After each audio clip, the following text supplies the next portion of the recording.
Kolluru వెలుమలలో best flat కోసం చూస్తున్నారా? రాధేస్కైనే ఎంచుకోండి. నమస్తే, welcome to Suman TV. Kesineni Nani ఈ పేరు తెలియని వాళ్ళు ఉండరు. ఎలక్షన్స్ తర్వాత ఎప్పుడైతే కూటమి ప్రభుత్వం ఏర్పడిందో రాజకీయంగా దూరంగా ఉంటున్నానని అఫీషియల్గా ప్రకటించారు. మళ్ళీ యాక్టివ్ అవుతున్నారు అనే వార్తలు కూడా వినిపిస్తున్నాయి. ఒకవేళ యాక్టివ్ అయితే ఏ పార్టీ నుంచి ఆయన యాక్టివ్గా ఉంటారు అనే విషయాన్ని ఈరోజు విశ్లేషిద్దాం. మనతో పాటు ఉన్నారు Suman TV chief editor Keshav గారు. నమస్తే సార్. నమస్తే. కేసినేని నాని గారు పూర్తిగా రాజకీయాలకి దూరంగా ఉంటా అని చెప్పారు సార్. మరి ఎలక్షన్స్ అయ్యి కొత్త ప్రభుత్వం ఏర్పడి 1 year అవుతుంది దగ్గర. మళ్ళీ ఇంతలోనే యాక్టివ్ అవుతున్నారు రాజకీయంగానే వార్తలు వినిపిస్తున్నాయి. 2024 జూన్ 4వ తేదీన రిజల్ట్ వచ్చింది. జూన్ 10వ తేదీ అనుకుంటా, ఒక వారం రోజులతోనే ఆయన ఒక బహిరంగ ప్రకటన చేశాడు రాజకీయ సన్యాసం అని చెప్పి. కేసినేని నాని గారు అప్పటికి 2 సార్లు విజయవాడ ఎంపీ. అంతకు ముందర కూడా ఆయన రాజకీయ రంగ ప్రవేశమే వివాదాలు, వివాదాస్పద వ్యక్తిత్వం, వివాదాస్పద వ్యాఖ్యలు వీటి చుట్టూ నడిచింది. ఆయన ఎప్పుడైనా రాజకీయం చేశాడంటే ఒక 10 ఏళ్ళు, అది కూడా తెలుగుదేశం పార్టీలో ఉన్న 10 ఏళ్ళే ఒక విధంగా ప్రశాంతమైన రాజకీయ జీవితం నడిపినట్టు. ఎందుకంటే రాజకీయాల్లో ప్రశాంతత ఉండదు, ఎప్పుడు ఒడిదుడుకులు ఉంటాయి. బట్ ఆ 10 ఏళ్ళు మాత్రం కొంత మేరకు హుందాగా, కొంత మేరకు గౌరవప్రదంగా, కొంత మేరకు ప్రజల మనసు గెలుచుకుని మళ్ళీ గెలవాలి అనే లక్ష్యంతో పనిచేసినట్టు కనిపించారు ఆయన. ఎందుకంటే 2009లో ప్రజారాజ్యం పార్టీ పుట్టినప్పుడు ఎవరు ఊహించాల కేసినేని ట్రావెల్స్ అనేటువంటి ఒక సంస్థ. కేసినేని ట్రావెల్స్ అంటే పాపులర్, ఎందుకంటే విజయవాడ హైదరాబాద్ బస్సులు తిరుగుతూనే ఉంటాయి కాబట్టి అప్పట్లో ప్రైవేట్ ట్రావెల్స్ బాగా ఎమర్జ్ అవుతున్నటువంటి టైంలో ఫస్ట్ జనరేషన్ ప్రైవేట్ ట్రావెల్స్లో ఇది కూడా ఒకటి. కాబట్టి చాలామంది కేసినేని అనే ఇంటి పేరు వినగానే కనెక్ట్ అయ్యారు. ఆయన అసలు పేరు, పూర్తి పేరు కేసినేని వెంకటేశ్వరరావు అవన్నీ ఉన్నాయి, కానీ కేసినేని నానిగానే పాపులర్. సో 2009లో చివరి నిమిషంలో ప్రజారాజ్యంలో ఏం జరిగిందో తెలియదు, ప్రజారాజ్యం పార్టీని నానా తిట్టి బయటకు వచ్చిన వాళ్ళలో రెండో వ్యక్తి ఈయన. పరకాల ప్రభాకర్ గారు మొదటి వ్యక్తి, రెండో వ్యక్తి ఏమో ఈయన. సో అక్కడి నుంచి బయటకు వచ్చిన తర్వాత ఇక రాజకీయాల జోలికి పోలేదు ఆయన. చాలా వరకు రాజకీయాలతో కొంత డిటాచ్మెంట్ మెయింటైన్ చేశాడు. అనూహ్యంగా 2013, నాకు గుర్తున్నంత వరకు 2012లో చంద్రబాబు నాయుడు గారు పాదయాత్ర మొదలైనట్టుంది. ఆ టైంలో ఆయన పాదయాత్ర విజయవాడకి సమీపించేటువంటి సమయంలోనూ ఆ సందర్భంలో ఆయన పార్టీలో చేరారు, తెలుగుదేశం పార్టీలో. ఆ 2 ఏళ్ళు కష్టపడ్డారు, ఫలితం దక్కింది. 2014లో ఆయనకి ఎంపీ టికెట్ లభించింది. సో 2 సార్లు లగడపాటి రాజగోపాల్ ఎంపీగా చేసినాక 3వసారి ఆయన ఓడిపోయాడు, కేసినేని నాని ఎంపీగా గెలిచాడు. సో ఫస్ట్ టర్మ్లో అధిష్టానంతో సయోధ్య ఉంది, కొత్త రాష్ట్రము ఏదో చేయాలనే తపన ఉంది. ఆ క్రమంలో టాటా ట్రస్ట్ల నుంచి రకరకాల ప్రయత్నాలు చేసి ఆయన వంతుగా ఆయన సర్వీస్ చేశారు. దాని ప్రతిఫలం 2019లో కనబడింది. ఎందుకంటే రాష్ట్ర వ్యాప్తంగా ప్రతికూలత ఉండి తెలుగుదేశం పార్టీకి గెలిచిన 3 ఎంపీ సీట్లో విజయవాడ ఒకటి. అంటే అక్కడ కేసీఆర్ నాని బలమైన నాయకుడిగా నిలబడినట్టే మనం చూడాలి. కానీ తర్వాత కాలంలో ఆయన ప్రవర్తనలో చాలా మార్పు వచ్చింది. ఈ కొంతమంది ఎలా ఉన్నారంటే, వాస్తవానికి చంద్రబాబు నాయుడు కూడా 46 ఏళ్ల వయసులోనే సీఎం అయ్యారు. ఆయన విజన్ 2020 అని ఒక విజన్ అనౌన్స్ చేశారు, కానీ 2020 వరకు నేనే సీఎం ఉంటానని చెప్పలేదు. అయితే ప్రతిపక్షాలు చెప్పినాయి ఆయన సీఎంగా అప్పటి వరకు ఉంటాడు. ఇప్పుడు 2047 విజన్ అంటే ఇది కూడా 2047 వరకు ఆయన సీఎం ఉంటాడని ఆయన నమ్ముతున్నారని చెప్తున్నారు కదా. ఇలాగే వక్ర భాష్యాలు అప్పుడు కూడా చెప్పినాయి అనమాట. సో అందుకని చెప్పని చంద్రబాబు నాయుడు ఉన్నటువంటి సందర్భం కానీ, ఆయన పార్టీని నడిపిస్తున్నటువంటి విధానం కానీ బహుశా 2019లో తర్వాత ఓడిపోయిన తర్వాత, ఎందుకంటే అధికారాన్ని కోల్పోయిన తర్వాత ఏ పార్టీ అయినా బలహీనపడుద్ది. ఇప్పుడు మనం తెలంగాణలో చూస్తున్నాం, బీఆర్ఎస్ పార్టీ 10 ఏళ్ళు అప్రతిహతంగా చక్రం తిప్పినటువంటి కేసీఆర్ గారు ఇప్పుడు అడ్డదిడ్డమైన మాటలతో అవమానం పాలు చేస్తున్నారు. సో చంద్రబాబు నాయుడు గారు కూడా అటువంటి స్థితిని ఎదుర్కొన్నారు. పైగా 23 మంది ఎమ్మెల్యేలకు పరిమితం కావడం, 3 ఎంపీ సీట్లు రావడం, ఇది కొంత ఇబ్బందికరమైనటువంటి సందర్భంలో ఎందుకు ఆయన జరిగారు. కొంతమంది టీడీపీ నుంచి ఉన్నటువంటి అసమ్మతి గళం ఎలా, ఇప్పుడు వల్లభనేని వంశీ జైల్లో ఉన్నాడు కదా, అప్పుడు ఆయన ఎమ్మెల్యేగా గన్నవరం నుంచి గెలిచిన వ్యక్తి అయినా కానీ ఒక 6 నెలల నుంచి సంవత్సర కాలంలోనే డిటాచ్మెంట్, పార్టీ వ్యవహారాలతో డిటాచ్మెంట్లోకి రావడం. అట్లా కేసినేని నాని గారి ఎపిసోడ్ కూడా దాదాపు అలాగే జరిగింది. కానీ చివరి వరకు అనూహ్యంగా ఏంటంటే, చంద్రబాబు నాయుడు గారు అరెస్ట్ అయిన తర్వాత కేసినేని నాని రోలు చాలా డిఫరెంట్గా మార్చుకున్నాడు. అప్పటి వరకు తెలుగుదేశం పార్టీకి దూరంగా ఉన్నాడు అనేటువంటి సంకేతాలు, అసంతృప్తితో ఉన్నాడనేటువంటి సంకేతాలు, కుటుంబంలో ఒక అసంతృప్తి, ఈయన చేస్తున్నటువంటి కొన్ని బహిరంగ వ్యాఖ్యలు, కొన్ని ట్వీట్లు పార్టీని ఇబ్బంది పెడుతున్నాయనేటువంటి సంకేతాలు, ఇవన్నీ పార్టీ అధిష్టానం కూడా గమనించింది. కాబట్టి స్లోగా వాళ్ళ కుటుంబం నుంచి ఇప్పుడు ఎంపీ గారు కేసినేని చిన్నిని ఎంకరేజ్ చేస్తుంది. సో దీంతో ఒక డిఫరెన్స్ అనేది స్టార్ట్ అయింది. ఎప్పుడైతే చంద్రబాబు నాయుడు గారు అరెస్ట్ అయ్యారో అప్పుడు కేసినేని నాని ఢిల్లీలో చాలా వరకు సమన్వయం చేశారు. అంటే అప్పటి వరకు ఆయన చేసిన పాపాలన్నీ కడిగేసుకునే ప్రయత్నమా, ప్రాయశ్చిత్తమా ఏదనుకుంటామో మనకు తెలియదు. బట్ ఏంటంటే ఆయన ఒక ప్రయత్నం చేశారు. అయినా కానీ అధిష్టానం నమ్మల. ఎందుకంటే రేపు టికెట్ ఇస్తే మళ్ళీ ఈయన ఇంకొక ఏకుమేక అయినా కానీ ఆశ్చర్యపోవాల్సినటువంటి అవసరం లేదనేటువంటి అధిష్టానం క్లియర్గానే ఒక లైన్ గీసుకుని వెళ్ళింది. అందులో నారా లోకేష్ గారి పాత్ర కూడా చాలా కీలకమైంది. ఎందుకంటే ఆయన పాదయాత్ర చేసినప్పుడు, యువగళం పాదయాత్ర చేసినప్పుడు కేశినేని నాని గారి కంటే కేశినేని చిన్ని గారిగా ప్రాధాన్యం ఇచ్చారు. ఉమ్మడి కృష్ణా జిల్లాలో బాధ్యతలు నిర్వహించడంలో, గన్నవరంలో సభ నిర్వహించడంలో చిన్ని గారి పాత్రకి ఆటోమేటిక్గా పార్టీ ఒక ఎలివేషన్ ఇస్తూ వస్తుందనే సంకేతాలు వచ్చినాయి. సో చివరి నిమిషంలో సీట్ రాదనే క్లారిటీ నానికి వచ్చింది. ఆయన ఎన్ని తిట్టగలడో అని తిట్టాడు, పార్టీ వదిలేసి బయటికి వెళ్ళారు. పార్టీ అసలు నామరూపాలు లేకుండా చేస్తారనేటువంటి మాట చెప్పారు. కృష్ణా జిల్లాలో ఉన్న నాయకులు అందరూ, ఉమ్మడి కృష్ణా జిల్లాలో ఉన్న నాయకులు అందరూ ఆయన కంట్రోల్లోకి వస్తారు. ఒక్కరు తప్పితే ఎవరు వెళ్ళా.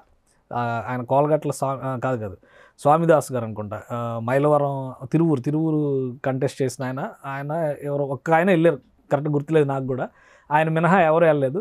చివరికి ఆయన మినహా ఎవరు అసలు గెలవలేదు. ఈ ఉమ్మడి జిల్లాలో పరిస్థితి ఏంటంటే, ఉమ్మడి కృష్ణా జిల్లా పరిస్థితి కానీ గుంటూరు జిల్లా పరిస్థితి కానీ చాలా దయనీయమైన స్థితిలోకి వైసీపీ వెళ్ళిపోయింది, అధికారం కోల్పోయింది. సో ఆ ఆవేశంలో, బహుశా ఆ భావావేశంలో ఆయన ఒక ప్రకటన చేశారు, రాజకీయ సన్యాసం అని. బట్ ఇప్పుడు మళ్ళీ రియలైజేషన్ జరిగినట్టుంది. ఎందుకంటే రాజకీయ సన్యాసం, రాజకీయంలో ఒకసారి అధికారాన్ని అనుభవించిన తర్వాత అంటే అంత ఈజీగా వదులుకోబుద్ది కాదు. సో బహుశా ఆయన మళ్ళీ రియలైజేషన్ జరిగినట్టుంది. గత కొద్ది రోజులుగా, ఇంకా చెప్పాలంటే ఒక 2-3 నెలలుగా ఆయన మళ్ళీ యాక్టివేట్ అయ్యారు. ఎందుకంటే ఇప్పుడు కొత్త ప్రభుత్వం, కూటమి ప్రభుత్వం వచ్చి 8 నెలలే కదా అయింది. ఒక 5-6 నెలలు సైలెంట్గా ఉన్నారు.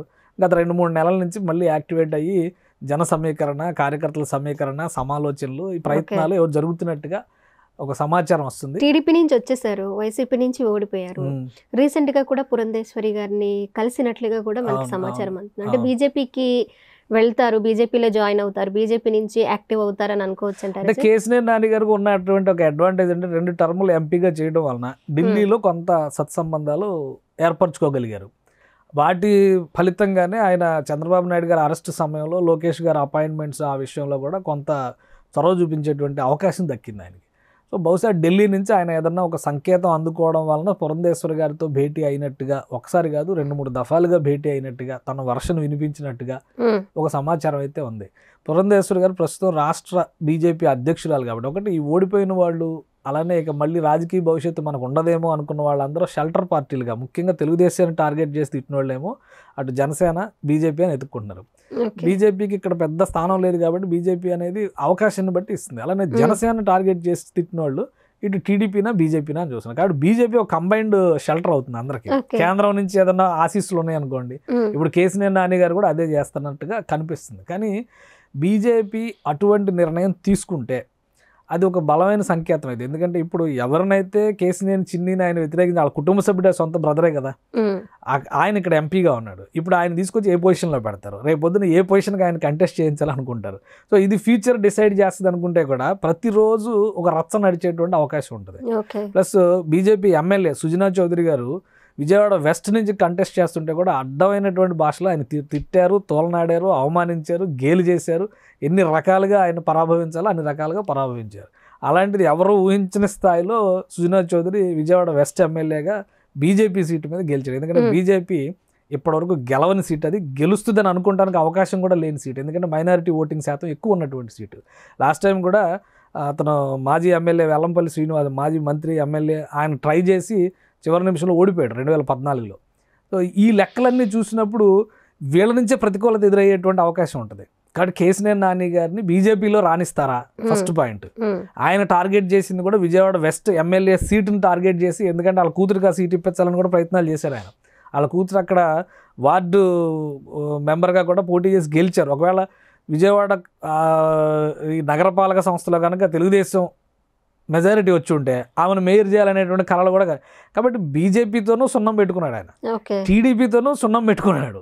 సో ఎన్ని రకాలుగా జనసేనలోకి ఆయన వెళ్ళలేడు. ఎందుకంటే ప్రజారాజ్యం పార్టీ అప్పుడు చిరంజీవి గారిని ఆయన అవమానించినటువంటి రీతిలో మరొకళ్ళు ఎవరు అవమానించి ఉండరు. అంత ఘోరమైనటువంటి భాష విజయవాడలో ఆయన ప్రెస్ మీట్ పెట్టి తిట్టాడు. ప్రజారాజ్యం పార్టీ ఆఫీస్లోనే హైదరాబాద్లో ప్రెస్ మీట్ పెట్టి పరకాల ప్రభాకర్ గారు తిట్టాడు. కాబట్టి ఏ పార్టీలోకి ఆయన రాణిస్తారు? ఆయన ప్రయత్నాలు చేస్తున్నారు. సన్యాసాన్ని విడిచిపెట్టి, రాజకీయ సన్యాసాన్ని విడిచిపెట్టి మళ్ళీ రాజకీయ వస్త్రాలను ధరించాలనే ప్రయత్నాల్లో ఉన్నారు. ఇది సఫలమయ్యేటువంటి ప్రయత్నాల్లాగా అనిపించడం లేదు. ఎందుకంటే పార్టీకి ప్లస్సా మైనస్సా అనేది ఏమో, కానీ ఈ కేసుని నానికి ఏ విధంగా ఉండొచ్చు సార్ మళ్ళీ రీఎంట్రీ ఇవ్వడం? రీఎంట్రీ అంటే ఇప్పుడు ఆయన అంత జననేత లేరు, ఆయన లేకపోతే రాజకీయం లేదు అనుకునేటువంటి పరిస్థితి విజయవాడ పార్లమెంట్ పరిధిలో కానీ విజయవాడలో ఏదైనా ఒక అసెంబ్లీ పరిధిలో కానీ ఉందని నేను అనుకోవట్లేదు. ఎందుకంటే నేను దాదాపు ఒక 20 ఏళ్ల నుంచి రాజకీయాలు ముఖ్యంగా 25 ఏళ్ల నుంచి చూస్తున్నాం. ఇంకా చెప్పాలంటే ఒక 35 ఏళ్ల నుంచి మేము అబ్జర్వ్ చేస్తూనే ఉన్నాం, ఎవరెవరు గెలుస్తున్నారు, ఎవరు ఎన్నిసార్లు గెలిచారు, ఇవన్నీ చూస్తే. కాబట్టి ఇప్పుడు కేశినేని నాని గారిని రమ్మని పిలిచేవాళ్ళు ఎవరు లేరు. ఆయన ఎవరితోనో పిలిపించుకుంటేనే ఆ అవకాశం దక్కేటువంటి ఛాన్సెస్ ఉంటాయి. బట్ ఆయన ఏంటంటే రాజకీయంగా ఒక పవర్ కావాలి, ఒక పవర్ సెంటర్ ఉండాలి అనేటువంటి ప్రయత్నాల్లో బహుశా బీజేపీ అధిష్టానానికి వాళ్ళకి తెలియదు కదా లోకల్ పాలిటిక్స్ ఏముంటాయి అనేది. సో ఏమున్నా కానీ పురంధేశ్వర్ గారితో మాట్లాడండి అని చెప్పని డైరెక్షన్ ఇచ్చి ఉండొచ్చు, ఎందుకంటే ఇక్కడ ఆమె రాష్ట్ర పార్టీ ఇన్ఛార్జ్ కాబట్టి. సో ఈయన ప్రయత్నాలు ఈయన చేస్తున్నారు. ఎవరితోనూ ఇబ్బంది కలగనటువంటి పరిస్థితుల్లో, ఇబ్బందులు లేనటువంటి స్థితిలో ఆయన ల్యాండ్ అయ్యే అవకాశం లేదు కాబట్టి ఆయన ఆశలు సఫలం కావడానికి కొంత వెయిట్ చేయాల్సినటువంటి అవసరం ఉంటుంది. ఆయన ఆవేశానికి, ఆయన ఎదుటి వాళ్ళపైన కోపం వస్తే ఆయన చూపించేటువంటి ఆగ్రహ జ్వాలలకి బలైనోళ్ళు ఉన్నారు ఇక్కడ. తెలుగుదేశం పార్టీ అధినేత దగ్గర నుంచి ప్రజారాజ్యం పార్టీ చిరంజీవి గారి దగ్గర దాకా అందరిపైన ఆయన చూపించాల్సినంత అక్కసు చూపించారు. కాబట్టి అంత ఆషామాషిగా ఆయన ఎంట్రీ ఉంటుందని అనుకోవట్లేదు. ఒకవేళ బీజేపీ కనుక ఈ ఆహ్వానాన్ని కనుక మన్నిస్తే అది స్వయంకృతాపరాధం అయ్యే అవకాశం ఉంటుంది. ప్లస్ లోకల్ రాజకీయాల్లో చిచ్చు పెట్టేటువంటి అంశం అవుతుంది. ఎందుకంటే ఇంకొక నాయకుడిని సుజనా చౌదరి గారు లాంటి ఇప్పుడు ఎమ్మెల్యే అయ్యారు, నెక్స్ట్ టైం బీజేపీకి సంబంధించి విజయవాడ ఎంపీ టికెట్గా ఆయన ప్రమోట్ చేస్తామని చెప్పారంటే కన్సిడర్ చేయొచ్చు బీజేపీ శ్రేణులు కూడా. కేసీనేని నానిని తీసుకొచ్చి బీజేపీ వాళ్ళు గెలిపించారంటే ఓటు వేసేవాడు కూడా వేయడు. కాబట్టి ఎలక్షన్కి ఇంకా టైం ఉంది. బట్ రాజకీయం ప్రతిరోజు జరిగేటువంటి యాక్టివిటీలో వీళ్ళు తీసుకునేటువంటి నిర్ణయాలు, వీళ్ళ ప్రాధాన్యాలు కూడా ఇంపార్టెంట్ రోల్ ప్లే చేస్తాయి కదా. ఆయన ఇంకేమైనా ఉంటే నామినేటెడ్ పోస్టుల్లో ఏమైనా ప్రయత్నాలు చేసుకుంటే అవకాశం ఉంటుంది, కానీ డైరెక్ట్ ఎలక్షన్స్కి ఆయన రిటైర్మెంట్ ఇచ్చేసినట్టే.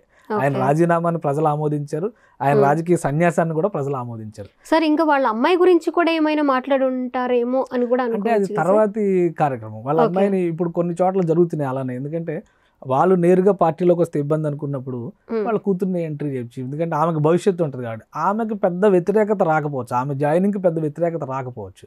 ఒకవేళ ఆమె వచ్చినా కానీ ఒక క్యాండిడేట్గా ఉంటుంది. అది ఏ స్థాయి క్యాండిడేట్ అనేది, ఆమె ఎంత యాక్టివ్గా పార్టీలో తిరుగుతారనే దాని మీద ఆధారపడి ఉంటుంది. దానికి కొంత సమయం పట్టొచ్చు.